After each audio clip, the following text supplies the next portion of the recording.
पिछली कड़ी में हमने चर्चा की थी कि जनवरी 1505 में बाबर ने भारत के लिए एक अभियान किया, किंतु वह कोहाट तक आकर वापस लौट गया, जो इस समय पाकिस्तान के खैबर पख्तून जिले में है। इस अभियान में बाबर कुछ भैंसें, भेड़ें, ऊंट, घोड़े, अनाज, शक्कर और कपड़े लूट कर ले जा सका था।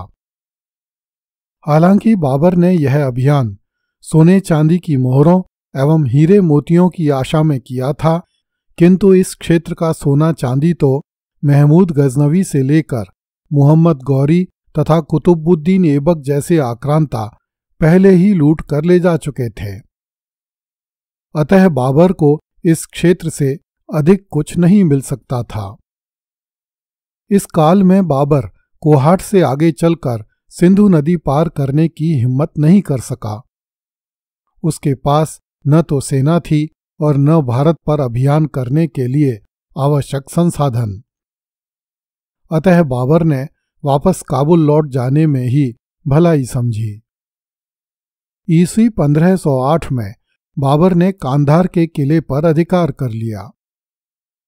महाभारत काल में इसे गांधार कहा जाता था तथा गांधार की राजकुमारी गांधारी हस्तिनापुर के राजा धृतराष्ट्र की रानी थी। मौर्यों के काल में यह क्षेत्र मौर्यों के अधीन था तथा इस क्षेत्र में बड़ी संख्या में बौद्ध धर्मावलंबी रहते थे, किंतु 10वीं शताब्दी ईस्वी से लेकर 16वीं शताब्दी ईस्वी के बीच में इस क्षेत्र की पूरी आबादी मुसलमान बन चुकी थी। बाबर को कांधार के दुर्ग में बहुत बड़ी संख्या में चांदी के टंके प्राप्त हुए, जो न जाने किस बादशाह ने वहां पर इकट्ठे करे होंगे। कांधार का किला 2 परकोटों से घिरा हुआ था, जिन्हें बाहरी किला और भीतरी किला कहा जाता था। बाबर ने चांदी के इन टंकों को भीतरी दुर्ग में सुरक्षित रखवा दिया। चांदी के टंकों के अलावा भी इस दुर्ग से बहुत सारी वस्तुएं प्राप्त हुईं, जिन्हें ऊंटों पर लदवाकर बाबर काबुल के लिए रवाना हो गया। कुछ ही दिनों बाद उज़्बेक योद्धा शैबानी खां ने कांधार के दुर्ग को घेर लिया। इस प्रकार हाथ आई हुई एक बड़ी संपत्ति बाबर के हाथों से निकल गई। सितंबर 1507 में बाबर ने पुनः भारत चलकर भाग्य आजमाने का निर्णय लिया। वह काबुल से चलकर लमगान पहुंचा। लमगान अफगानिस्तान में जलालाबाद के निकट था।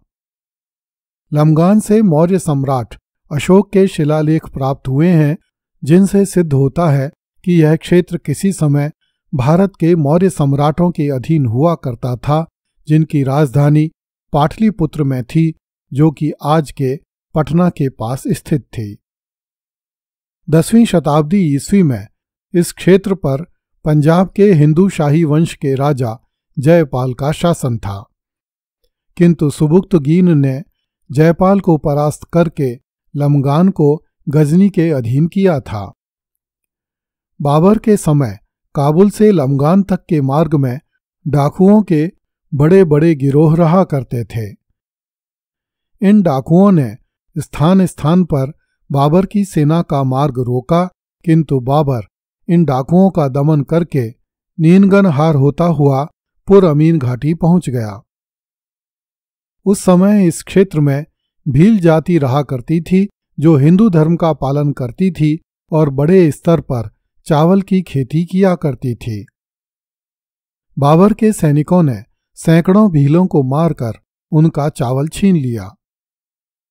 उन्हीं दिनों बाबर को समाचार मिला कि शैबानी खां कांधार का घेरा उठाकर वापस चला गया।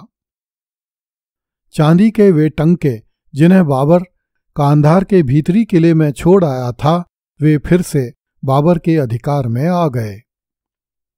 इस पर बाबर ने हिंदुस्तान जाने का विचार छोड़ दिया तथा गजनी होते हुए वापस काबुल लौट गया। काबुल पहुंचकर बाबर ने मिर्जा की उपाधि की जगह बादशाह की उपाधि धारण की। इसके कुछ ही दिन बाद बाबर के पहले बेटे हुमायूं का जन्म हुआ। ईस्वी 1510 में बाबर ने एक बार फिर से समरकंद पर अधिकार करने का निश्चय किया।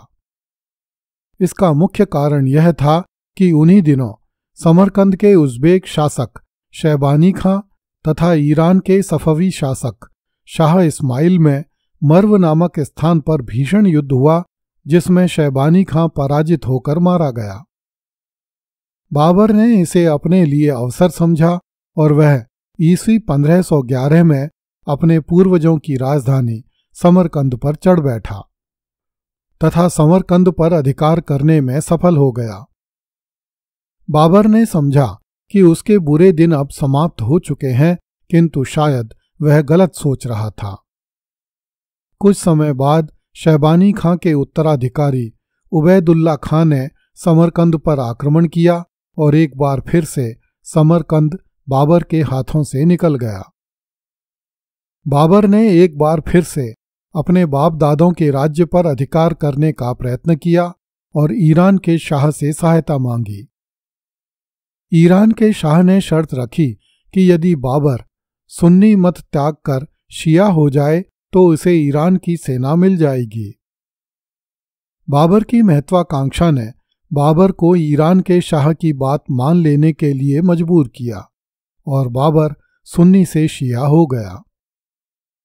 इस एहसान का बदला चुकाने के लिए ईरान का शाह बड़ी भारी सेना लेकर बाबर की मदद के लिए आ गया।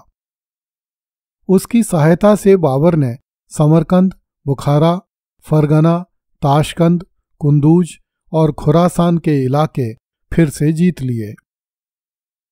उन दिनों यह पूरा क्षेत्र ट्रांसआक्सियाना कहलाता था और इस सारे क्षेत्र में सुन्नी मुसलमान रहते थे। ईरान के शाह के साथ हुई संधि के अनुसार बाबर के लिए यह आवश्यक था कि वह ट्रांसआक्सियाना के लोगों को शिया बनाए, किंतु ट्रांसआक्सियाना के निवासियों को यह मंजूर नहीं था। इसका परिणाम यह हुआ कि ईरान के शाह की सेना के जाते ही लोगों ने बाबर को वहां से मार भगाया। बाबर के अनेक मंत्री भी बाबर के शिया बन जाने की बात कबूल करने से उससे नाराज होकर उसका साथ छोड़ गए। हालांकि वे जानते थे कि बाबर ने शिया बनने की बात स्वीकार अवश्य की है, किंतु वास्तव में वह सुन्नी मत का ही पालन कर रहा है। अब मध्य एशिया में बदख्शां ही एकमात्र ऐसा प्रदेश रह गया था जिस पर बाबर का अधिकार था। इस एक प्रदेश के भरोसे बाबर ट्रांसआक्सियाना में बना नहीं रह सकता था।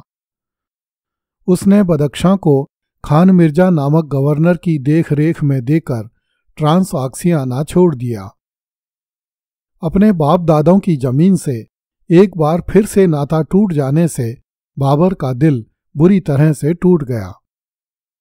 वह सिर धुनता हुआ काबुल लौट आया। ईस्वी 1513 में बाबर ने ईरान के शाह की सहायता से पुनः उज़्बेकों पर आक्रमण किया। गजदावान नामक स्थान पर दोनों पक्षों में भीषण लड़ाई हुई, किंतु बाबर पुनः हार गया और युद्ध क्षेत्र से काबुल भाग आया।